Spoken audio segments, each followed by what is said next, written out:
Do you feel like your obligation is to, I mean, there's no such thing as like the truth, but to trying to report as honestly as possible? Do you feel like your obligation is to try to provide the best stuff for your audience? And best means things they'll like the most and share the most. How do you, what's your first God, I guess, that you worship when it comes to writing your stories? Those things are two different goals. I don't think they're necessarily mutually exclusive. I mean, the truth, if it's something is truthful, is the truth, something is an important news story, then your readers are going to share it. They're going to get a lot of clicks. It's going to get a lot of attention, just by the very nature of the fact that it's an important news story. And well, is that, sorry, I don't mean to interrupt, but is that true? Because I thought you just said basically if you wrote something that was true, but was something your audience doesn't like, that they're not going to share it. They're going to try to cancel you.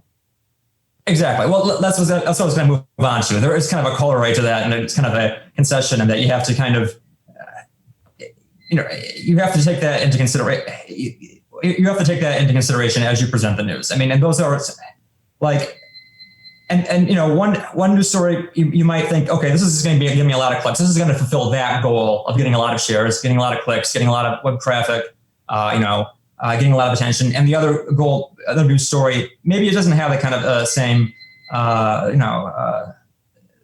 goal as getting so much attention, but you think it's going to be important for other reasons. It might be speaking to like more of a limited audience within your audience.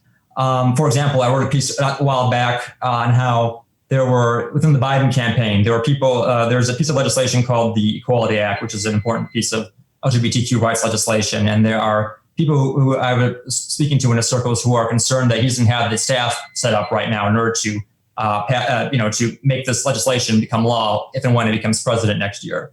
And so it was critical of the Biden campaign and its staff. And I mean, that didn't get hardly any shares at all, because I think a lot of people didn't want to be complicit in that, this criticism of Biden from the LGBT side. But it was an important story to do nonetheless, because this issue is,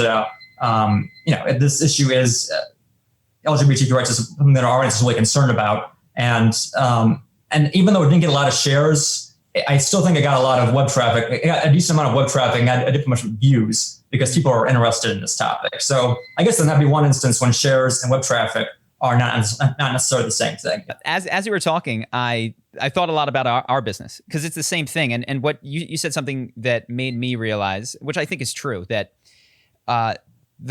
we have a democratic society in the sense that the power actually is in the audience. We've talked about this a little bit earlier today. The tastemakers, try as they might, have a difficult time dictating what the masses ought to think and feel. And so, like you're kind of describing, they're responding to what the masses want. So, your readership wants one particular view. Our charisma viewers want one particular character. They want us to, if I were to go on there and talk about, this isn't something that I think, how Robert Downey Jr. isn't charismatic, actually, people would riot. Right? Like, or how Evan Turner is incredibly charismatic. He's or that Mark of. Zuckerberg is really, he's the guy who has it completely under control. Like, if I don't think that. And weirdly enough, I don't know if you're familiar, but Noam Chomsky has this idea of manufactured consent, which is to say that it doesn't require me to censor myself to create content that the audience wants, because by the very virtue of the fact that I created a 4 million subscriber YouTube channel, the filter was already on my beliefs as I rose through the ranks, such that anyone in your organization doesn't need to be told, hey, I would prefer if you had this view of Donald Trump and this view of Joe Biden, I would prefer that you supported him. It's just, if you're going to work at this newspaper and you're going to apply, rise up, do well, get along with your colleagues, that is a kind of a baked in thing that occurs not just with you, but it occurs in our organization, it occurs at Fox News and CNN, et cetera.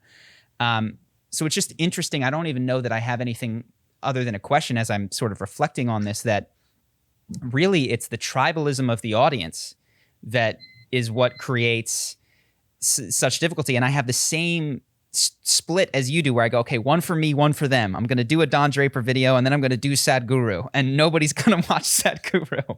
And that's why the podcast exists, because it's an outlet for me to talk about some of the things that are less popular, but more near and dear to my heart. So I mean, no question. I'm just, it's an interesting insight that really, it seems to be the audience that wants their side protected and the other side attacked, that creates that polarization and not necessarily some grand scheme coming down from on high.